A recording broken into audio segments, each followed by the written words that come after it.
Question 1. For example, ds. Is x greater than 0? Condition 1. X is equal to -1. Condition 2. X is equal to 1. Solution.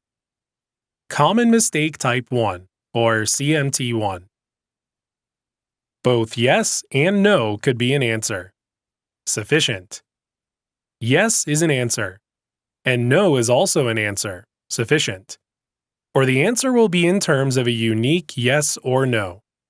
Yes is sufficient, and no is also sufficient, because both cases are unique. Note: is x greater than 0? Condition 1. X equals -1. X equals -1, which is less than 0. No, since it is unique, sufficient. No is also an answer. Sufficient. Condition 2. X equals 1. X equals 1, which is greater than 0. Yes. Since it is unique, sufficient. Yes is an answer. Sufficient. According to CMT1, even a unique no is an answer. Although we should invariably get the same answer, either yes or no, from both conditions, we will check each condition by CMT1.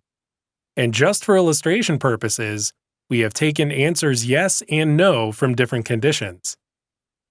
Therefore, let's take a look at each condition separately. Condition 1 tells us that x equals -1. This means x is less than 0, so our answer to is x greater than 0 is no. And this condition is sufficient as it gives a unique answer. Condition 2 tells us that x is equal to 1. This means x is greater than 0, so our answer to is x greater than 0 is yes. And this condition is also sufficient as it gives a unique answer. CMT1 may feel difficult at first because you've never experienced this before.